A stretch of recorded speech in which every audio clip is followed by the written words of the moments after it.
Good morning. I'd like everybody to pay attention to what's going on here. We have the arrow for the chain adjustment, and we have the red mark here. And you can see the arrow is approaching the end of the window here for the slide that is inside. The arrow is stamped into the slide. Now, the question becomes, is this chain really shot?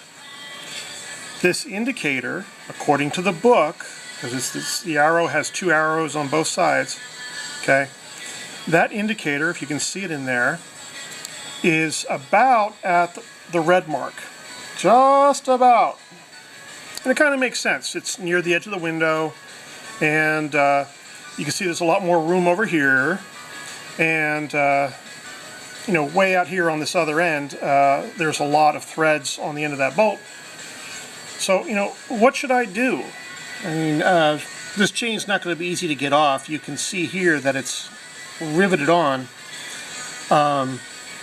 So I'm going to have to drill this out and get another chain and put that on.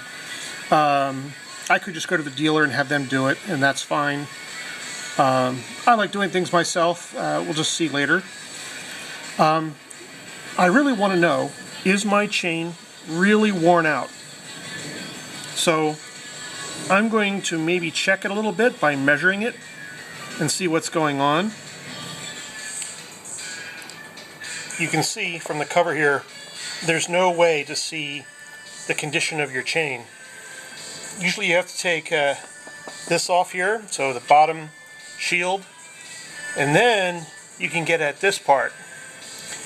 If I'm taking care of this, I usually take off this and this and this, and then I can really get a good look at what's going on. If I come over here,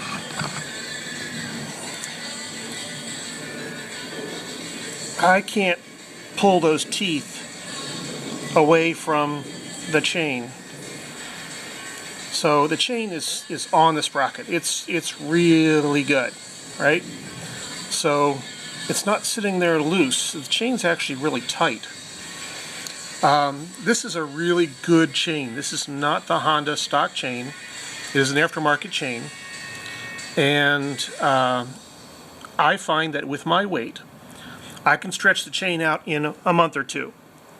Stock chain. And that's really bad.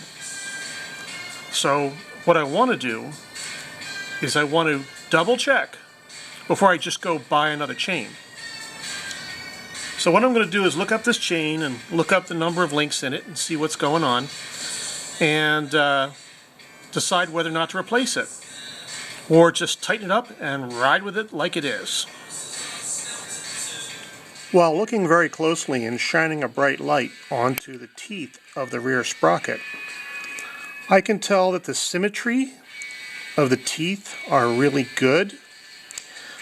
It's impossible to check the condition of the front sprocket without tearing off the front sprocket cover. It'd be nice if they put a hole in it.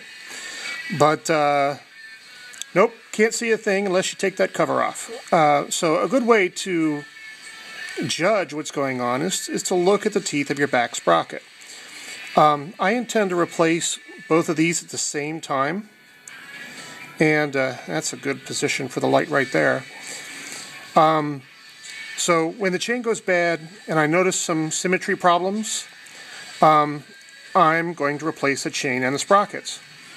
But if the teeth are in good condition front and rear when I go to replace the chain, well, then I'm just going to replace the chain. That's happened before, and that's okay. But if the wear is, showing problems, such as the teeth not being symmetrical anymore, or the chain pulls away from the teeth on the back sprocket, as in a test I just performed, you're probably going to want to replace rear sprocket, front sprocket, and chain together. But for now, everything looks good. There's nothing in the book about the distance between the links of the chain to tell when it's worn out. There are gauges that allow you to do this, but they can fool you as well, because you have to take something like 7 or 8 measurements going around the chain, marking it each time. Then you go, it's a little bit wider on this side than it is on that side of the chain. You know, is it different above and below? You know, where is it different? Why is it different? So a chain gauge isn't the best way to tell if your chain's worn out. It helps, but you should use your eyeballs and try a couple of things. Because I am really close up here in terms of this gauge, right? The next adjustment or two, I'm going to have to pay close attention to where this is and what's going on. So those arrows are really close to the edge of the window, and I'm really close to the red zone. Yes, pay attention to your next couple of adjustments. I do a quarter turn each time. That's a small increment. I pay a lot of attention to my chain because I'm out in the middle of nowhere by myself. So, hey, you know, listen, learn, and enjoy. And thank you very much for watching my video today.